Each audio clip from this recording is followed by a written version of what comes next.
নমস্কার বন্ধুরা, আজকের আবারও চলে এসেছি রান্নাঘরে। আজকের আমি নিয়ে এসেছি কিছু ভেজিটেবল সবজি। তো এখানে আমি ভেজ সবজি নিয়েছি। এখানে নিয়েছি ছোট ছোট কুমড়ো, যে বাচ্চা কুমড়োগুলো হয় সবুজ, এই কুমড়ো নিয়েছি এখানে দিয়ে। আর নিয়েছি একটা ঝিঙে, আর নিয়েছি কাঁকরোল, আলু, আর এটা পেঁপে।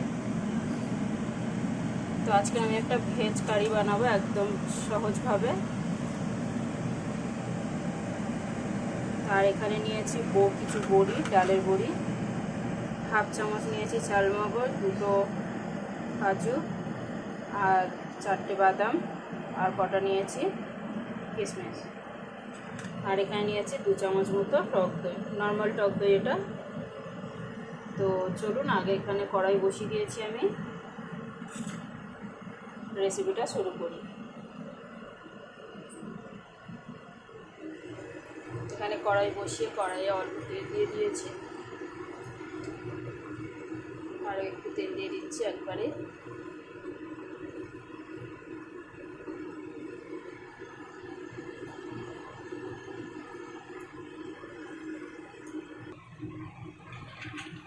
এখানে তেলটা গরম হয়ে গেছে, বড়িগুলোকে আগে ভেজে নেব।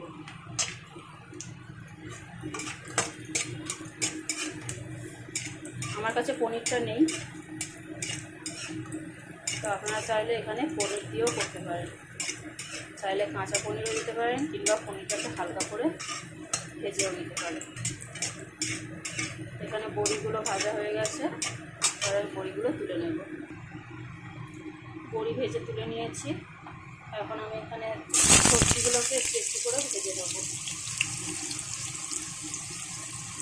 এখানে দিয়ে দিলাম পেঁপে আর আলু,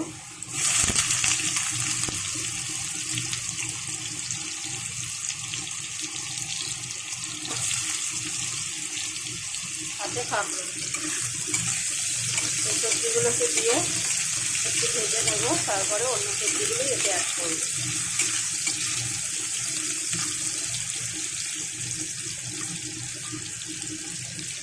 চলুন সবজিগুলো যতক্ষণে ভাজা হচ্ছে ততক্ষণে আমি বাদামগুলো একটু বেটে নিই। তো দেখুন বন্ধুরা, আমি কিন্তু আলু আর পেঁপে আর এগুলোকে ভেজে নিয়েছি বেশ লাল লাল করে।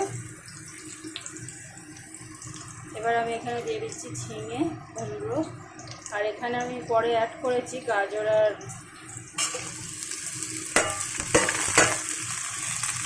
বরবটি। ওটাকে আমি রেখেছিলাম, কিন্তু আমি দেখাতে ভুলে গেছিলাম। এবার এই সবজিগুলোকেও খুব সুন্দর করে ভেজে নেব। আমি গ্যাসটাকে একদম কম করে দিয়েছিলাম, দিয়ে বেশ সুন্দর করে লাল লাল করে ভেজে নিয়েছি, যাতে সবজিগুলো এখানে ভাজতে ভাজতেই 70% 80% সেদ্ধ হয়ে যাবে।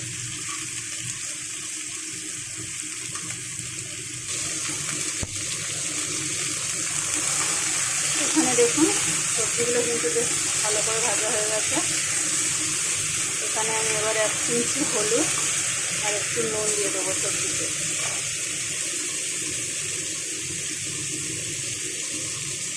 একদম সামান্য।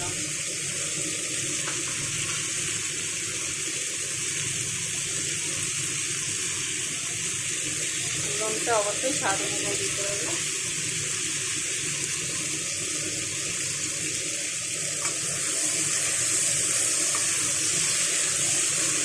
দিয়ে আরও একটু ভালো করে সবজিটাকে কষিয়ে নেব।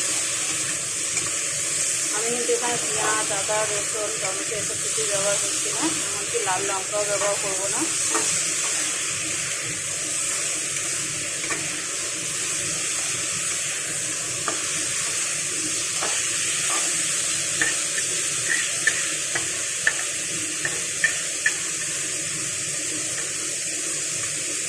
সবজিটা বেশ নাড়াচাড়া করে আমি সাইড করে দিয়েছি।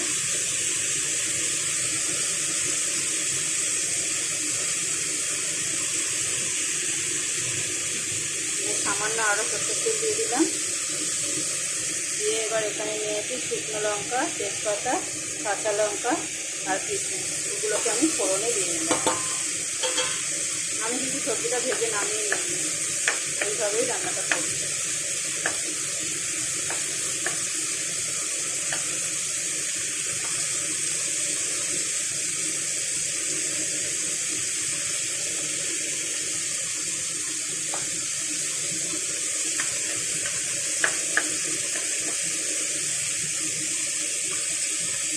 এখানে সবজিটা হোক, আমি এখানে বাদামগুলো বেটে এই দইয়ের মধ্যে দিয়ে দিয়েছি। এখন এখানে শুধু দিয়ে দেবো একটুখানি ধনে গুঁড়ো, একটু জিরে গুঁড়ো।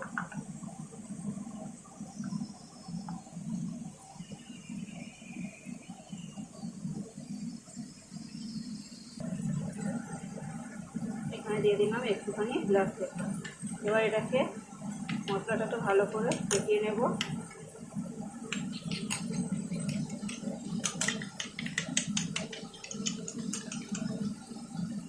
আমার এক হাতে একটু করছি তো, তাই একটু অসুবিধা হচ্ছে। চলুন দেখুন, মশলাটা কিন্তু খুব সুন্দর করে মিক্স করে নিয়েছি।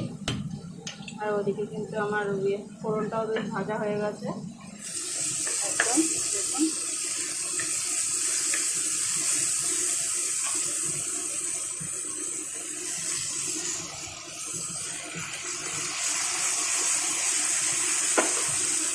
এখন একটু মশলাটা দিয়ে দিলাম।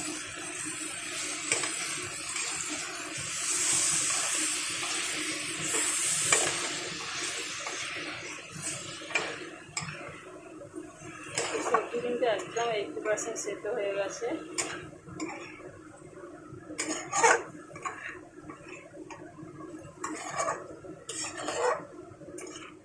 এখন আমি ওই বাটিটা ধুয়ে একটু জল দিয়ে দেবো।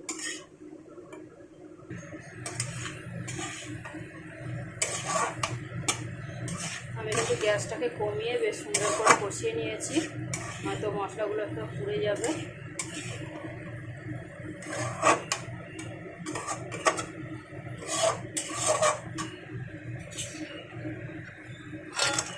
এখানে বড়িগুলো দিয়ে দিলাম,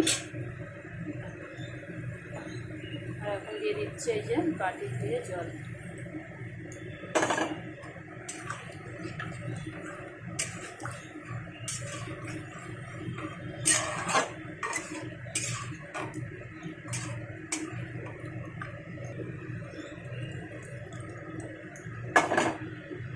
আমি এখানে আরও একটু জল দিয়ে দিলাম, যেটা পছন্দ মতো জলটা দিতে পারেন, অসুবিধা নেই।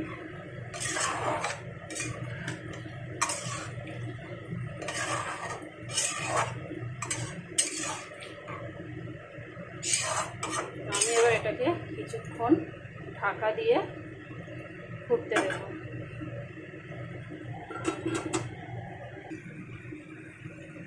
তো দেখুন, আমার কিন্তু রেসিপিটা একদম কমপ্লিট। এবার এখানে দিয়ে দিচ্ছি 1/2 চামচ মতো ঘি,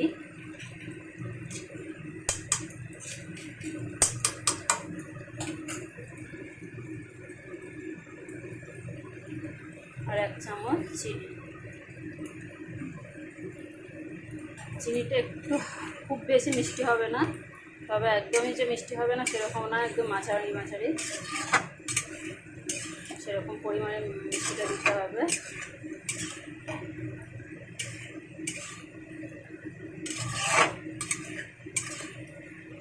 দেখুন, আমার কিন্তু রেসিপিটা একদম কমপ্লিট। এবার আমি এটাকে নামিয়ে নেব। তো আমার আজকের রেসিপিটা কেমন লাগলো অবশ্যই একটা লাইক কমেন্ট শেয়ার করে জানাবেন। আর আমার ভিডিওটা দেখার জন্য অবশ্যই আপনাদের ধন্যবাদ। আর আমার চ্যানেলটাকে সাবস্ক্রাইব করে আমার পাশে থাকবেন। আর আমার ভিডিওর মধ্যে যদি কোনো ভুলচুক থাকে তো আমাকে ক্ষমা করবেন বন্ধুরা।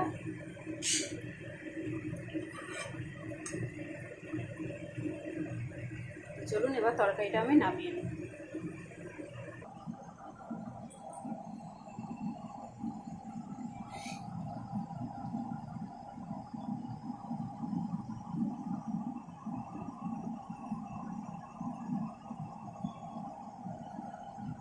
টাটা বন্ধুরা।